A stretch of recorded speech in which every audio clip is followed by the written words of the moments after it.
এই তো মা চলে এসছে, আমার দিদিকে চুরি করে নিয়ে যাবো আমার একমাত্র জামাই বাবু।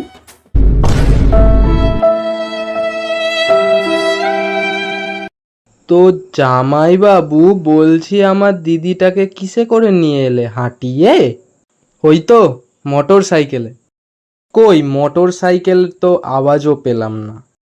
ওই তো পেছন দিকের দরজাটায় রেখেছি। ও আমি তো আবার ভুলেই গেছিলাম, তুমি তো আবার পেছনের গেটটা বেশি ভালো চেনো। আমার দিদিকে তো ওইটা দিয়েই ফসলিয়ে ফাসলিয়ে পালিয়ে নিয়ে চলে গেছিলে, তাই না?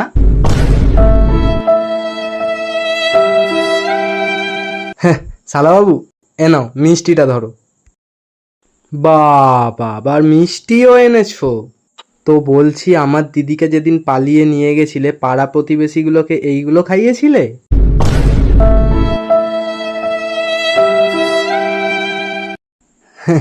শাশুড়ি মা, এত বড় মাছের মাথাটা আমায় কেন দিলেন বলুন তো?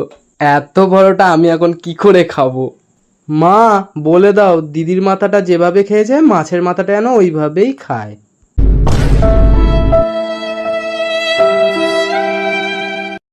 আর হ্যাঁ, তুমি কি ভাবছো মাছের মাথাটা না খেলে পেটটা খালি থাকবে, খাসির মাংস গান্ডে পিন্ডে গিলবে?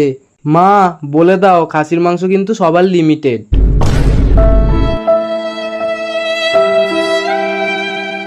এই আমি কিন্তু বলে দিচ্ছি, তোমার ভাইটা না সব কিছুতে ফোড়ন কাটছে, আর একটা কথা যদি বলে আমি কিন্তু খাবার ছেড়ে উঠে চলে যাবো। আর তোমার যে ছোট বোন আছে তাকে নিয়ে গিয়েও পালিয়ে বিয়ে করে নেবো, বলে দিলাম কিন্তু।